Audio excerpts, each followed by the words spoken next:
కనుక ఇక్కడ మనం చూసినటువంటి 46వ కీర్తన మొదటి వచనంలో దేవుడు మనకు ఆశ్రయమును దుర్గమునై ఉన్నాడు. ఇదే మాట కీర్తనకారుడైనటువంటి దావీదు కూడా అనేక సార్లు రిపీట్ చేస్తూ వచ్చాడు ఈ మాటను. దేవుడే నాకు ఆశ్రయం. The lord is my refuge, my lord is my shelter and my lord is my rock అని దావీదు తన జీవితంలో అనుభవపూర్వకంగా దేవుణ్ణి ఆరాధించినటువంటి సందర్భాలు ఎన్నో ఉన్నాయి. ఈ ఉదయకాల సమయంలో మనము ఆరాధన కొరకై దేవుడు మనకు ఆశ్రయము దుర్గమునై ఉన్నాడు, లేదా దేవుడు మనకు ఆశ్రయము, తెలుగులో దుర్గమనుంది, ఇంగ్లీష్లో is my strength, the lord is my refuse and my strength అని ఉంది. కాబట్టి ఆశ్రయము అనేటువంటి మాటను మనం ఒక్కసారి ఆలోచిద్దాం. దేవుడే మనకు ఆశ్రయం, దేవుడే మనకి ఆశ్రయం. మొదటి వచ్చిన రెండో భాగంలో ఆపత్కాలములో ఆయన నమ్ముకొనదగిన సహాయకుడు. ఆపత్కాలములో ఆయన నమ్ముకొనదగిన సహాయకుడు. మన యాత్రా జీవితంలో ఇప్పటి వరకు మనం అనేకుల్ని నమ్మి ఉంటాం, అనేక వాటిపైన నమ్మకం ఉంచుకొని ఉంటాం. మనం నమ్మినవన్నీ కూడా మనకి నిజమైనటువంటి రుజువులు, నిజమైనటువంటి ఆదరణ, నెమ్మది ఇచ్చినటువంటి దాఖలాలు చాలా తక్కువే.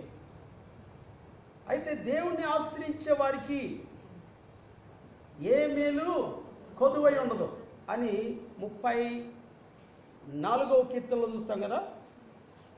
చూడండి ఒక్కసారి, 34, 9, 10 వచనాలు.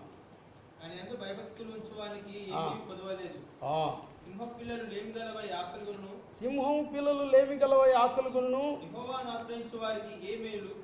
యెహోవాను ఆశ్రయించిన వారికి ఏ మేలు కొదువై ఉండదు. నువ్వు దేవుని ఆశ్రయిస్తే దేవుడు నీకే కొదువ చేయడు. నీవు మనుషులను ఆశ్రయిస్తే, ధనాన్ని ఆశ్రయిస్తే నీకు కలిగే దరిద్రం అంత ఇంత కాదు, దిక్కులేని వాడువైపోతావు. కొంతమంది తమ జీవితంలో ధన సంపాదనే ధ్యేయంగా పెట్టుకొని వారి జీవితకాలం అంతా ధనము కోసమే సమయాన్ని వెచ్చించి కూర్చుకుంటారు. అయితే ఆ ధనం కొరకై వేరేవాడు వచ్చి ఈయన చంపి అది లాక్కుని పోతాడు. ఇది కూడా వ్యర్థమే అని సొలొమోన్ అంటాడు. Our lord is our refuge.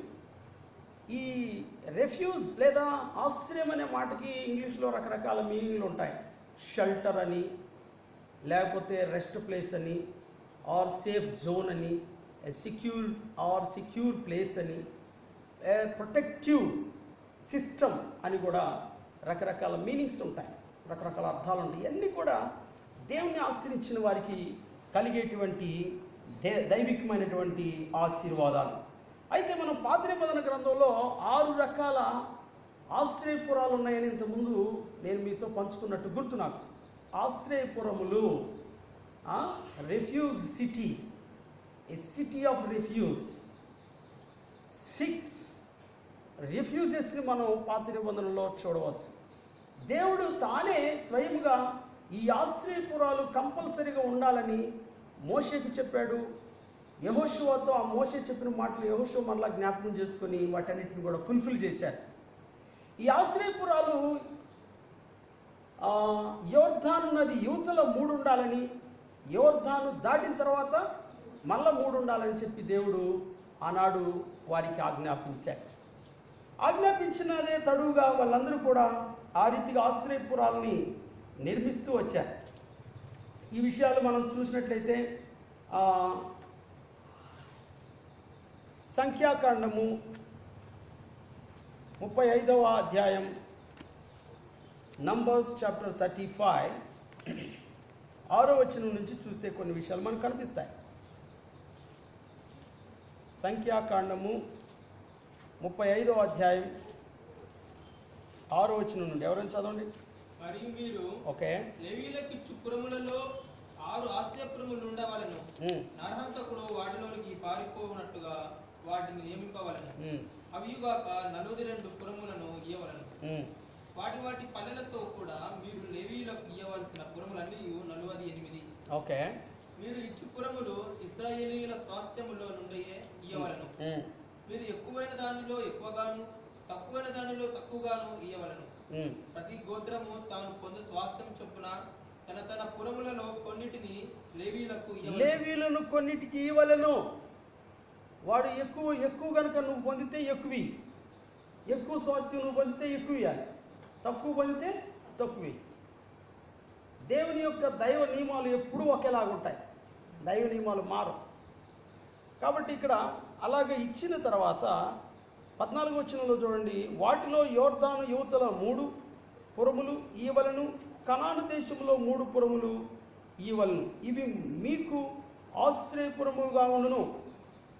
15వ వచనం చూడండి, పొరపాటున ఒకని చంపిన ఎవడైనా వాటిలోనికి పారిపోయినట్లు ఆ పురములు ఇశ్రాయేలులకు పరదేశులకు మీ మధ్య నివసించు వారికి ఆశ్రయమైండును.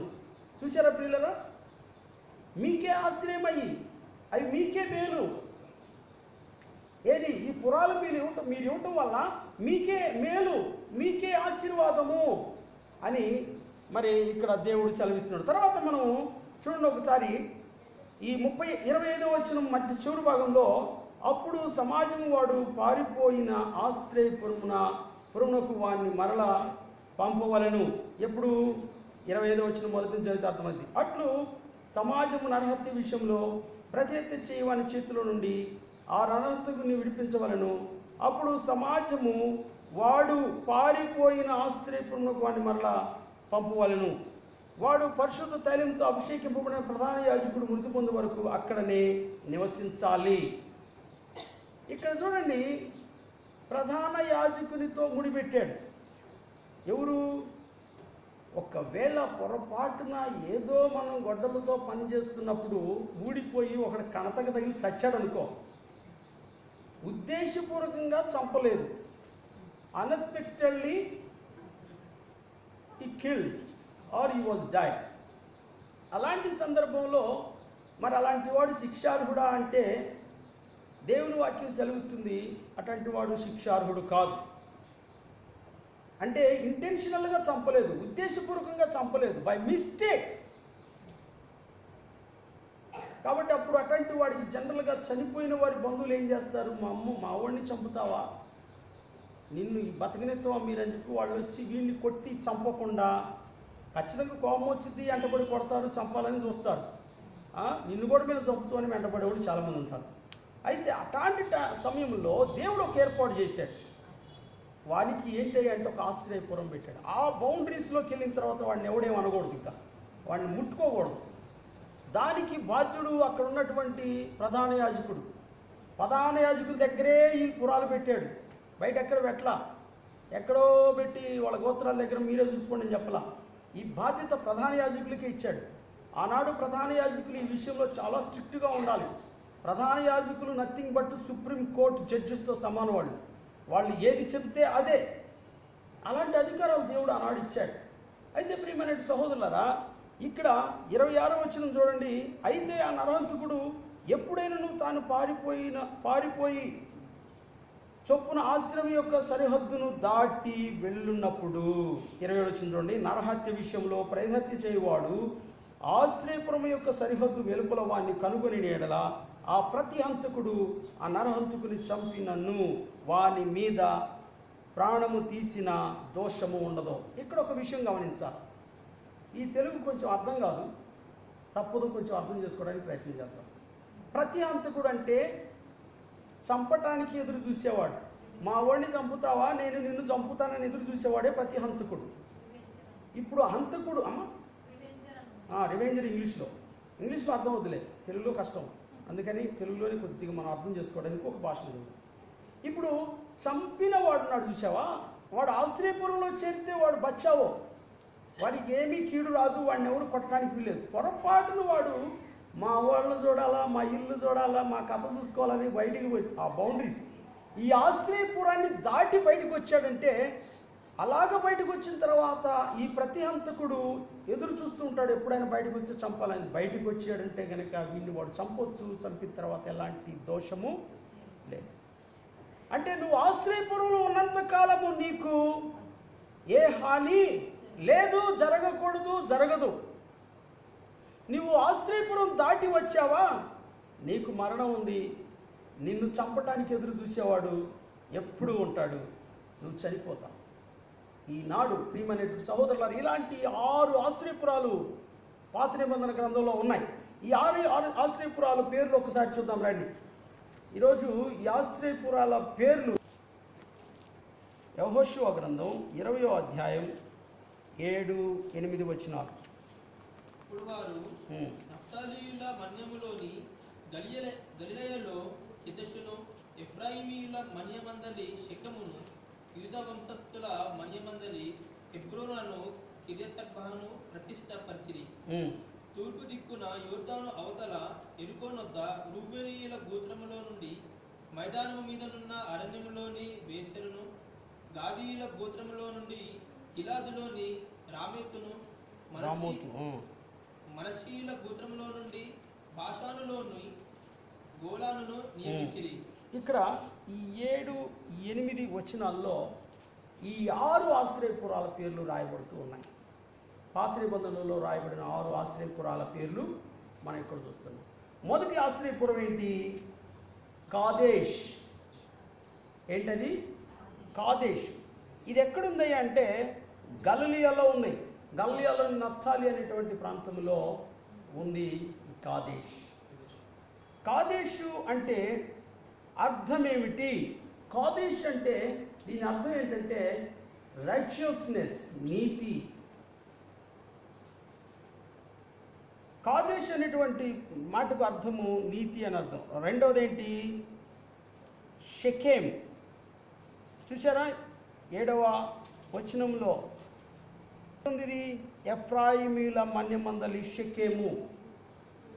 షెకెము దేనికి సాదృశ్యమయ్యా అంటే ఒక షోల్డర్. షెకెం అంటే భుజము అని అర్థం. షెకెం అంటే షోల్డర్. షోల్డర్ దేనికి సాదృశ్యం? భుజం దేనికి సాదృశ్యం? బరువులు మోయటానికి కదా. పల్లెటూరుల్లో కాడి మీద పెట్టుకొని అటుకు బింది ఇటుకు బింది పెట్టుకొని పోతారు భుజాల మీద. అంతేకాకుండా ఊరికి వెళ్ళేటప్పుడు కూడా లగేజ్ కొంచెం బరువుగా ఉంటే ఈడ్చుకోలేకపోయారు అనుకో, మొయ్యలేకపోయారు, ఏం చేస్తారు? భుజం మీద పెట్టుకుంటారు. పిల్లలను కూడా ఎత్తుకునేటప్పుడు ఊర్లకు వెళ్ళేటప్పుడు మొయ్యలేని పక్షంలో ఏం చేస్తాం? ఎక్కువ భుజం మీదకి.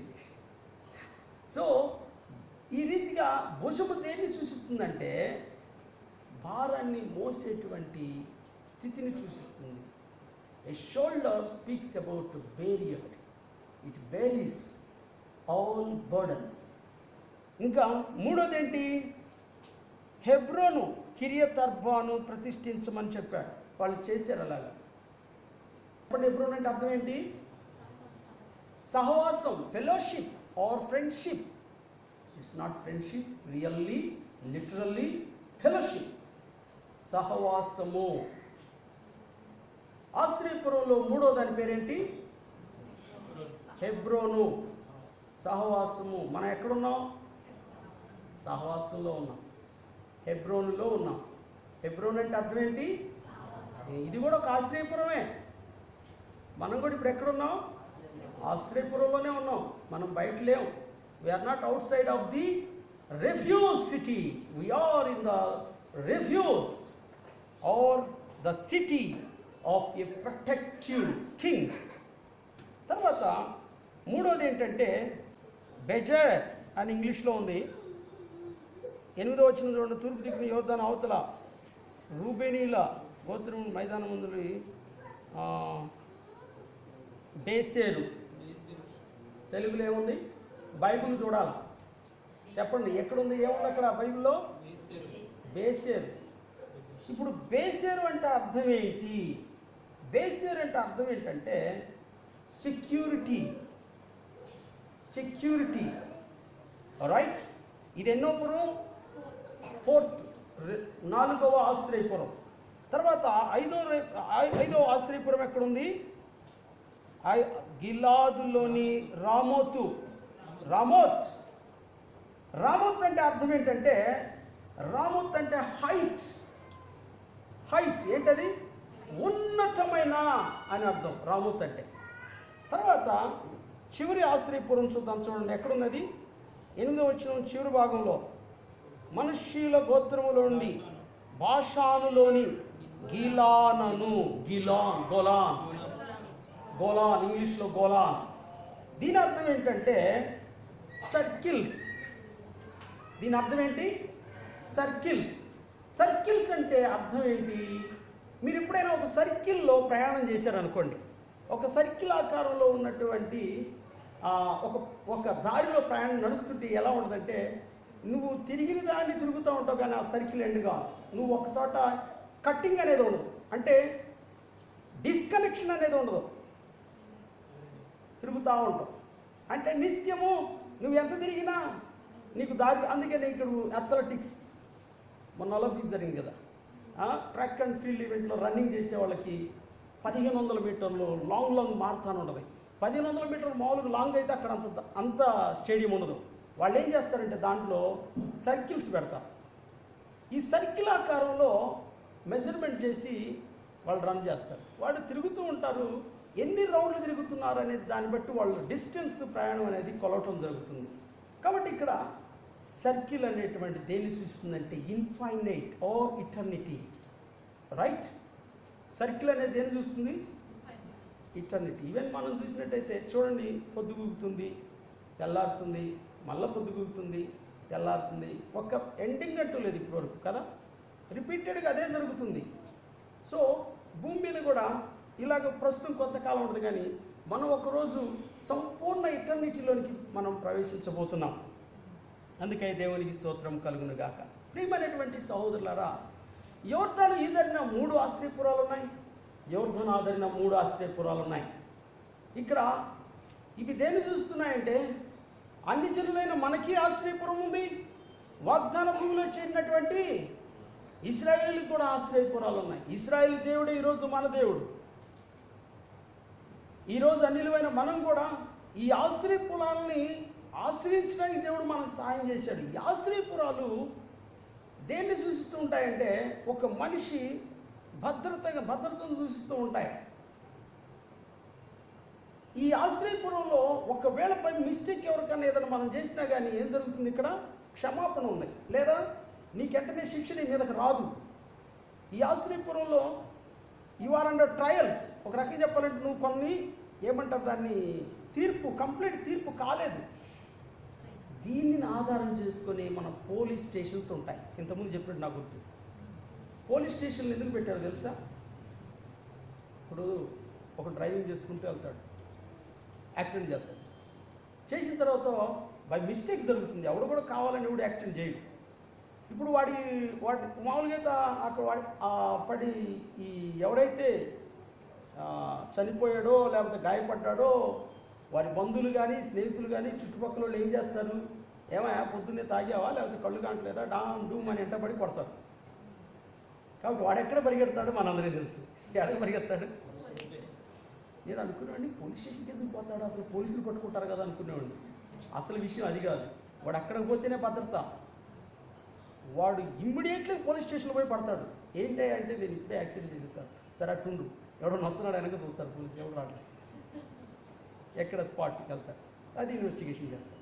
అంటే ఈ పోలీస్ వ్యవస్థ లేదా పోలీస్ స్టేషన్ అనేటువంటిది ఏంటంటే, ఒక దోషి అది దోషం చేసాడా లేదా అని తీర్పు తీర్చబడేంత వరకు కూడా వాడికి భద్రత కల్పిస్తుంది పోలీస్ స్టేషన్ కదా. ఒకడు మర్డర్ చేస్తాడు, కావాలనే చేసేవాడు డైరెక్ట్ పోయి పోలీసు. ఇప్పుడు కొంతమంది అది నేర్చుకున్నారు, ఎందుకంటే అక్కడ చేయవాడు ఎవడు రాడు. ఎక్కడ అక్కడ పోలీస్ స్టేషన్లోకి ఎవడు కూడా వచ్చి నన్ను కిరికిరి చేయడు, నాకు క్షేమంగా ఉంటుందని చెప్పి పోలీస్ స్టేషన్ పోతారు. Police station is nothing but ఆశ్రయపురం. మన నవీన కాలంలో చెప్పాలంటే ఎవరికి? దొంగలకి, దోసుకునే వాళ్ళకి, మానభంగాలు చేసేవాళ్ళకి, తర్వాత దోపిడీలు చేసేవాళ్ళకి, వీళ్ళందరికీ పోలీస్ స్టేషన్ ఏంటి? ఆశ్రయపురం. అక్కడ వాళ్ళకి భోజనాలు కూడా పెడతారు తెలుసా. కాకపోతే ఫెసిలిటీస్ అంత ఉండవు అనుకోండి, చాలా దారుణంగా ఉంటాయి, బుద్ధి రావాలని అట్లా చేస్తారు. కనుక ప్రియమైనటువంటి దేవుని బిడ్డలారా, ఈ పోలీస్ వ్యవస్థ ఈనాడు మనం చూస్తున్న పోలీస్ స్టేషన్స్ అనేటువంటివి బైబిల్లో మనం చూస్తున్నటువంటి ఆశ్రయపురాలే. అర్థమైందా? ఈ పోలీస్ స్టేషన్ వ్యవస్థ బ్రిటిష్ వాళ్ళు మనకు తీసుకొచ్చి పెట్టారు. అప్పుడు దాకా మనకు తెలియదు, మన అంతా కూడా ఏది రచ్చబండ దగ్గర అయ్యవారు కూర్చొని అయ్యవారు ఏం చెప్తే అది అన్నట్టు ఏదో ఉండేది. కానీ ఈ పోలీస్ వ్యవస్థ అనేది కూడా according to the Bible, biblically God he himself proposed these refuse cities for those who kill someone without intention. ఏదో somewhat అనుకోకుండా జరిగినటువంటి తప్పులకి శిక్ష వేరే వాళ్ళు వేయకముందే కొంత ట్రయల్స్లో కొంతవరకు ఆ మనుషుడు అక్కడ దాగి ఉండే స్థలమే ఆశ్రయపురం. ఎందుకని ఇక్కడ కీర్తనకారుడు ఏమంటున్నాడంటే, యెహోవా నా ఆశ్రయము నా దుర్గమై అన్నాడు.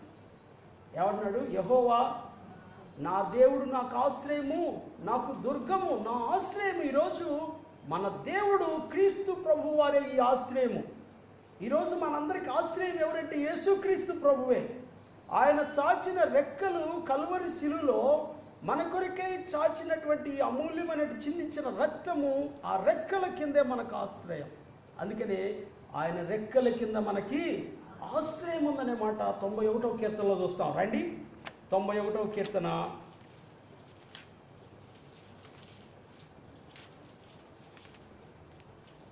ఆయన రెక్కల కింద 4వ వచనం. ఆయన తన రెక్కలతో నిన్ను కప్పును, ఆయన రెక్కల క్రింద నీకు ఆశ్రయం కలుగును, ఆయన సత్యము కేడమును డాలునై ఉన్నాడు. 3వ వచనం చూడండి ఒకసారి. వేటగాని ఊరిలో నుండి ఆయన నిన్ను విడిపించును, నాశనకరమైన తెగులు నీకు రాకుండా నిన్ను రక్షించును. వేటగాడున్నాడు బయట, అపవాది ఉన్నాడు బయట, గర్జించు సింహం వలె ఎవరిని మింగాలని చూస్తున్నాడు, పొంచి ఉన్నాడు, దాగి ఉన్నాడు. నువ్వు దొరికితే మింగినట్టు మింగేస్తాడు నిన్ను. దేవుడు మనల్ని ఏం చేస్తున్నాడు? తన రెక్కల కింద మనకు ఆశ్రయం ఇచ్చాడు. యేసుక్రీస్తు రెక్కల కింద మనల్ని చేర్చుకున్నాడు.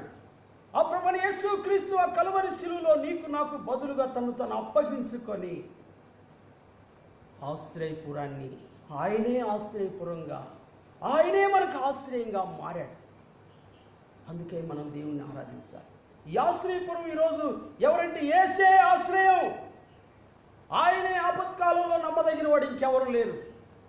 ఈ 6 ఆశ్రయపురాల్ని మనం చూసినట్లయితే, దానికంటే ముందు ఒకసారి రండి, హెబ్రీయులకు రాసిన పత్రిక 6వ అధ్యాయం 18వ వచనాన్ని చూద్దాం. Hebrew chapter 6 verse 18. ఈ విధముగా సంకల్పము నిశ్చలమైనది, ఆ వాగ్దానములకు వారసులైన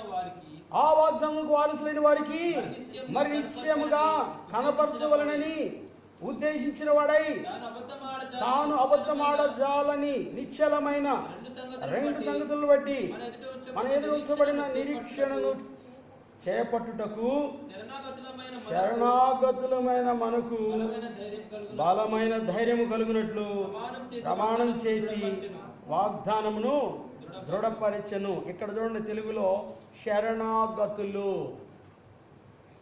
చాలా కష్టం అర్థం చేసుకోవటం. ఏం గతో ఏం శరణమో దయచేసి ఇంగ్లీష్లో చదవండి. అది 18 వస్తుందమ్మా.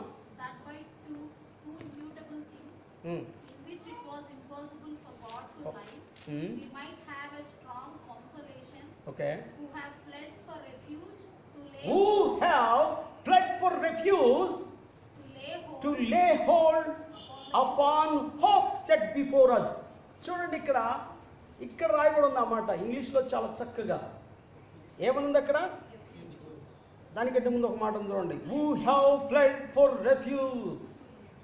పరిగెత్తటం, ఆశ్రయం కోసం, ఆశ్రయపురానికి పరిగెత్తడానికి మనకి ఇప్పుడు ఈరోజు యేసుక్రీస్తు సిద్ధంగా ఉన్నాడు. మన అలాగే ఎందుకు పరిగెత్తుతాం? వెనక్కి ఎవడో కొడతానికి వస్తేనే కదా, ఎవడో చంపుతానికి వస్తేనే పరిగెత్తు. లేకపోతే ఏదైనా పాము వెంటబడితే, మరణం ఏదైనా వెంటబడుతుందంటే పరుగు కదా. ఎక్కడ లేని ఏమొచ్చుది? శక్తి. వెనక ఒకటి కత్తి తీసుకొని వెంటబడుతుందంటే అవుట్. ఎక్కడ లేని ఎనర్జీ. ఏదో ఒక పాము వెంటబడితే ఇక చూడు, ఎక్కడ లేని శక్తి వచ్చేసింది. గోడ కూడా అమాంతకు దూకేస్తాం. ఒలింపిక్ క్రీడాకారుడు కూడా దూకలేనంత హైట్ దూకుతావు నువ్వు ఆ టైంలో. చూసావా? ఏంటి ఇదంటే నీలో ఉన్న భయం. ఈరోజు మనల్ని తరిమేవాడు ఎవడో తెలుసా? సాతానుడు. పాపముల వలన మనం పట్టుబడ్డాం. పాపం నీలో ఉందా? సాతానుడు నిన్ను తరుముతాడు. గుర్తుపెట్టుకో, నిన్ను తరుగుతూ ఉంటాడు. నిన్ను పడుకోనీడు, కూర్చోనీడు, సమాధానంగా ఉండనీడు.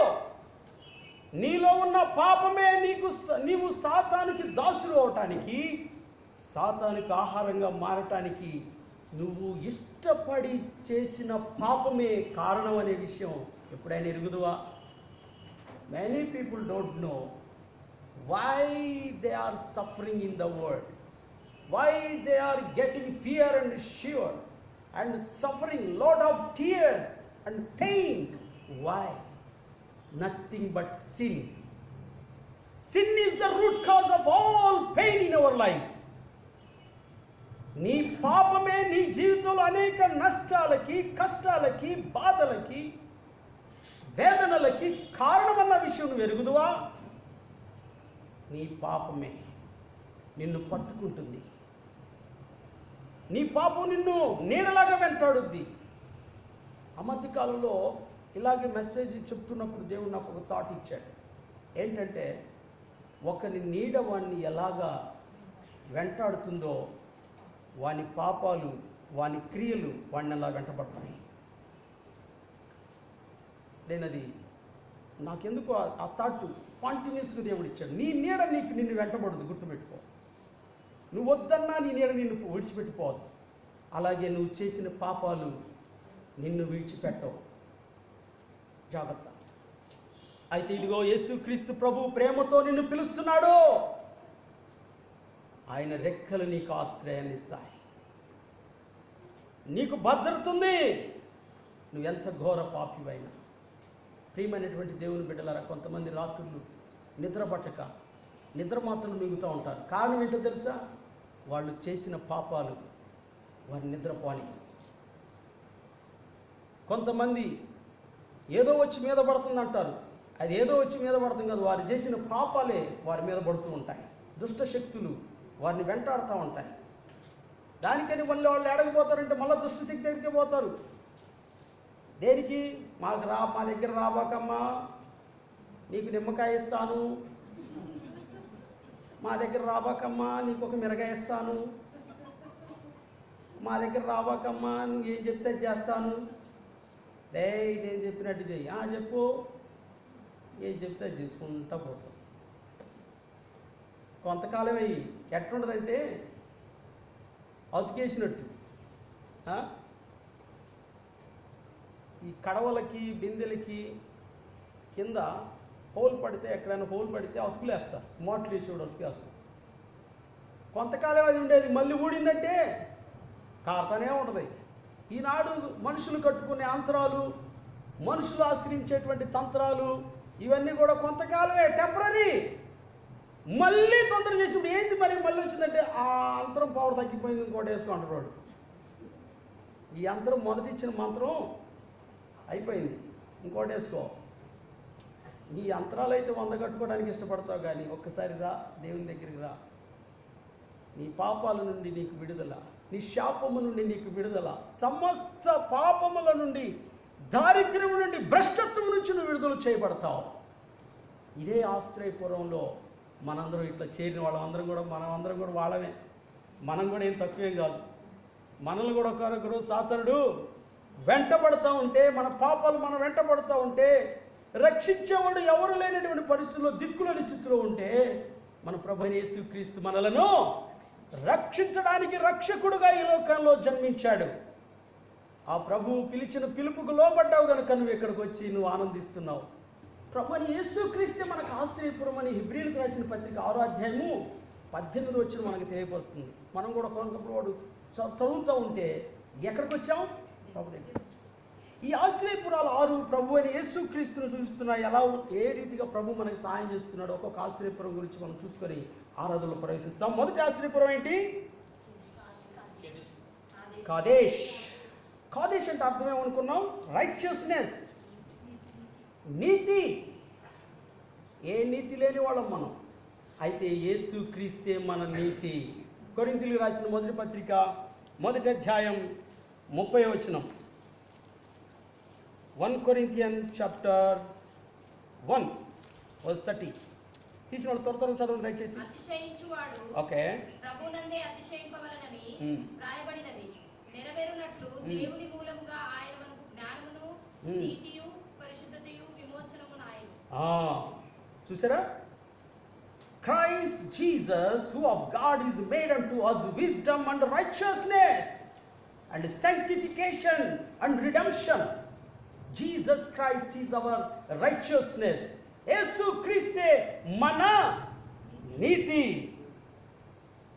నీతి లేని వాళ్ళమని మనలను ఈ ఆశ్రయపురం ప్రభుని యేసుక్రీస్తుని మనం ఆశ్రయించాక యేసుక్రీస్తులోని 6 ఆశ్రయపురాలు ఉన్నాయి ఈరోజు. ఈ మాట చెప్పడానికి నేను సంతోషిస్తాను.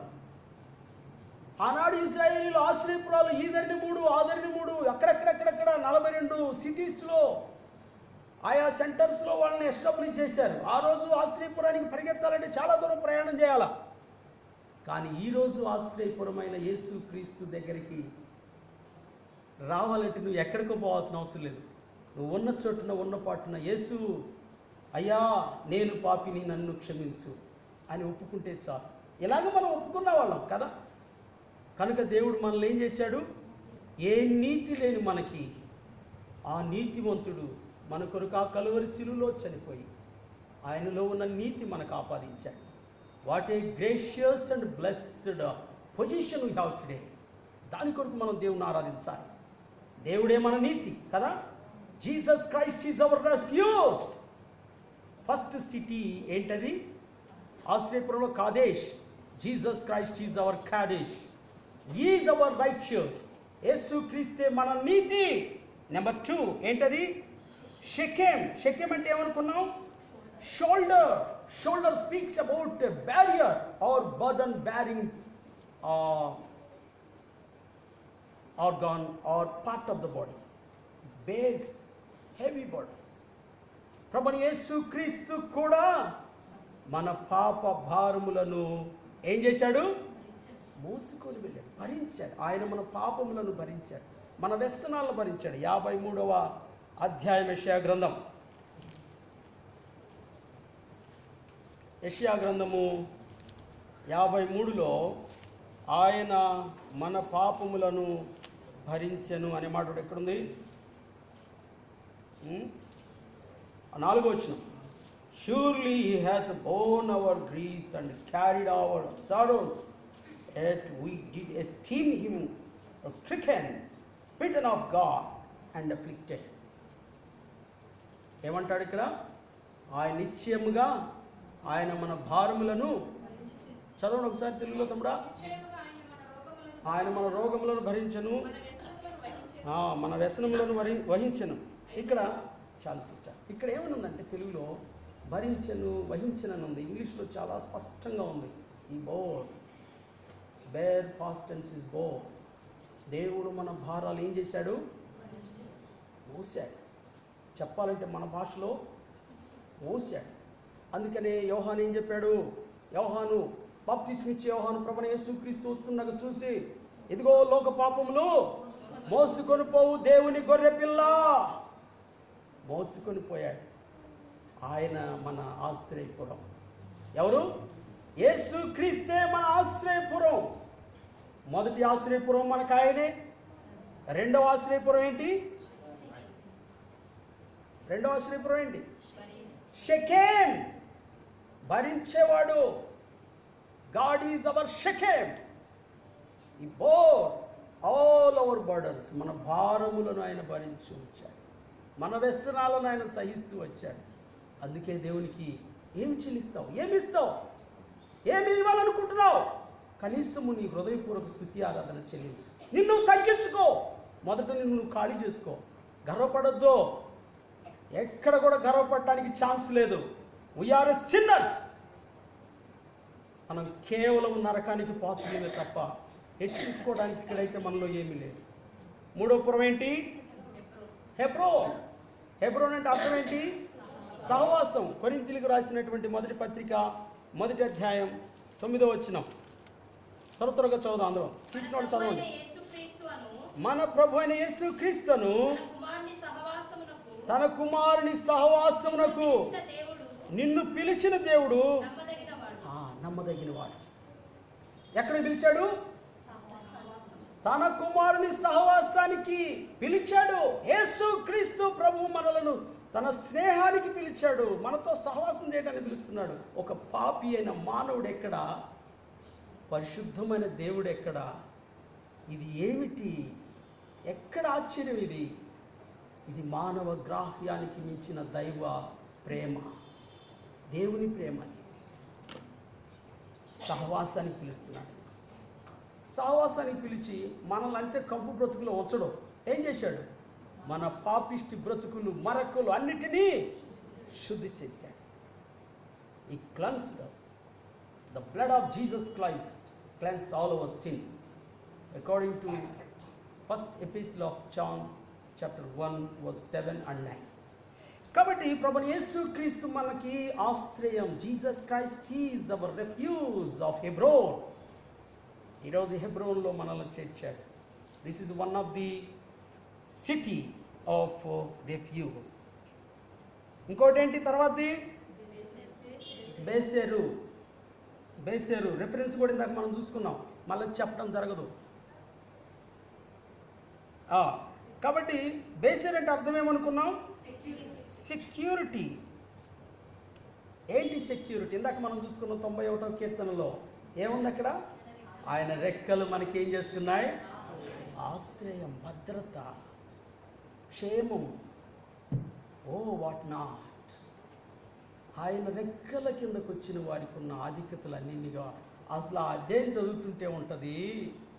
అధ్యాయం ఒక్క ముక్క కూడా వదిలిపెట్ట బుద్ధి కాదు. 91వ కీర్తన ఆది నుంచి అంతవరకు ప్రతి వచనం కూడా అద్భుతం, అమోఘం. అది క్రీస్తు ప్రభువుని ఆశ్రయించిన వారికి మాత్రమే applicable. If you are out of the Jesus Christ, if you not believe Jesus Christ, this blessings is not at all applicable to you. You are still under the curse, under the bondage of devil. Beware, be alert. You are in danger zone. Come unto Jesus. He is inviting you to give you rest and peace and protection and security throughout your life. It's not one day act. యేసు క్రీస్తునందు విశ్వాసం ఇస్తే ఈ రోజు మాత్రం నిన్ను రక్షిస్తానడు. Life long. అందుకని మనకి 3వ ఆశ్రయపురం ఏంటి? 5వ ఆశ్రయపురం ఏంటి? రామోత్. రామోత్ అంటే అర్థం ఏంటి? హైట్. ఈ హైట్ గురించి మనం చూడాలంటే కొంచెం హైట్గా ఆలోచించాలి. రండి, కీర్తన 18వ కీర్తన 33వ వచనం మనందరం చదవడానికి ప్రయత్నం చేద్దాం. త్వరగా తీయండి. He maketh my feet like hinds feet and setteth me upon my high places. ఆయన నా కాళ్ళు జింక కాళ్ళ వలె చేసి ఎత్తైన స్థలముల మీద ఎక్కిస్తున్నాడా, దించుతున్నాడా? Highest place. ఎందుకో తెలుసు ఈ హైయెస్ట్ ప్లేస్ దేన్ని చూస్తే? Again it speaks about security. పాత దినాల్లో నేను చిన్నవాడిగా ఉన్నప్పుడు poorest of the poor, oldest and very sad విలేజ్లో నేను పుట్టాను. ఆ విలేజ్ ఎట్లుంటుందంటే ఇప్పుడు లేవులేని మారిపోయినాయి, అవి కూడా డెవలప్డ్ బై గాడ్ గ్రేస్. నేను ఒక సందర్భం చెప్పడానికి మాట చెప్తున్నాను. ఇంకా ఆ దినాల్లో ఎలా ఉండేదంటే ఏదన్నా స్వీట్స్, పెరుగు, పాలు ఇప్పుడులాగా ఫ్రిడ్జ్లు ఉండేవి కావు ప్రిజర్వ్ చేసుకోవడానికి. ఏదో ఎలుకలు చీమలు ఇవి రాకుండా ఉట్టి అని కట్టేవాళ్ళు. ఉట్టి మీరేమంటారు? ఉట్టి. ఆ ఉట్టి కట్టి ఇంటికి ఏలాడి చేస్తారు పైన, చాలా హైట్లో. అది పిల్లలకు కూడా అందదు, లేకపోతే పిల్లలు కూడా తింటారండి, తొందర చేస్తారండి ఏళ్ళు పెట్టి. ఉట్టి కట్టి పైన ఆడబెట్టేవాళ్ళు. ఉన్నత స్థలం దేనికి చూస్తుందంటే నిన్ను ఎవరు ఎక్కడ టచ్ చేయకుండా, సాతాడుకి అందకుండా, ఏ శక్తులకు నువ్వు అందకుండా, ఎవరు నిన్ను ముట్టకుండా ప్రశస్తమైన స్థలముల్లో ఆయన ఎక్కించేవాడు. ఇదే ఆశ్రయపురం. ఏంటి ఆశ్రయపురం పేరేంటి? రమోత్. చివరి ఆశ్రయపురం చూద్దాం. ఏంటది? గోలాన్. ఇది ఎక్కడుందంటే భాషాన్ అరణ్యంలో ఉంది. గోలాన్ అంటే అర్థం ఏంటి అనుకున్నాం? సర్కిల్స్. సర్కిల్ అంటే అర్థం ఏంటంటే it speaks about eternity or infinity. Okay, it speaks about eternity. మనం దీని గురించి చెప్పాలంటే యేసుక్రీస్తే మనకి నిత్య జీవాన్ని ఇచ్చేవాడు. యేసునందే మనకి నిత్య జీవం కదా. యోహాను 3:16 ఏం చెబుతుంది? దేవుడు లోకమును ఎంతో ప్రేమించెను కాగా తన అద్వితీయ కుమారునిగా పుట్టిన వాని యందు విశ్వాసముంచు ప్రతివాడు నశింపక నిత్య జీవం పొందినట్లు ఆయనను అనుగ్రహించను. ఇప్పుడు చెప్పండి, Jesus Christ is hour eternity provider. Is our eternity. Jesus Christ is hour eternity. Is gives us eternal life. అందుకని ప్రభువైన యేసుక్రీస్తు యోహాను సువార్త 11:25 ఏమంటాడు చూడండి. యోహాను సువార్త 11:25. అందుకు యేసు పునరుద్ధానమును జీవమును నేనే, నా యందు విశ్వాసం ఉంచువాడు చనిపోయినను బ్రతుకును. చాలు. ఇక్కడ ఇంగ్లీష్లో ఏముంటుందంటే Jesus said unto her, I am the resurrection and the life. He that believeth in me, though he were dead, yet shall he live. Okay, మనం 26 కూడా చదువుదాం అందరం కలిసి. చూద్దాం, చూడండి. And whosoever liveth and believeth in me shall never die. Believeth in all this, you shall never die. ఇంకెప్పటికీ చనిపో. You never die. నీకు కరోనా ఏం చేయలేదు, దాని తాత కూడా. Because you are at the hand of lord Jesus who can able to give you eternal life. రండి, రోమిలకు రాసిన పత్రికలో మనందరికీ తెలిసిన మాట 6:23 అందరం చదువుదాం. Roman chapter 6:23. For the wages of sin is death, but the gift of God is eternal life through Jesus Christ our Lord. ఏముంది ఇక్కడ? యేసు క్రీస్తు ద్వారా ఏముంది? నిత్య జీవం. పాపం వల్ల వచ్చు జీతం మరణం. యేసు క్రీస్తు నందు నీకు నిత్య జీవం. ఇప్పుడు చెప్పండి, ఈ 6 ఆశ్రయపురాలు మన ప్రభువులో మనకు లభించలేదా? ఎంత ధన్యులు అండి. ఏ యోగ్యత లేని వారమైన మడయడల దేవుని ప్రేమ ఎంత గొప్పదో చూడండి. వీటి గురించి మనకు తెలియదు, ఏం చేయాలో తెలియదు, దిక్కు లేని వాళ్ళం. ఒక రకం చెప్పాలంటే ఒకనొకప్పుడు అనాథలం, అయోగ్యులం, అజ్ఞానులం, నీతి లేని వారు, పాపంలో ఉండి నరకానికి పోవాల్సిన వారు. అయితే దేవుడు మనల్ని ప్రేమించి మన కొరకు తను తాను అప్పగించుకొని ఇన్ని గొప్ప ఆశీర్వాదములతో నింపి మనల్ని భద్రపరిచాడు. అందుకే కొద్దిసేపు దేవుని ఆరాధిస్తాం.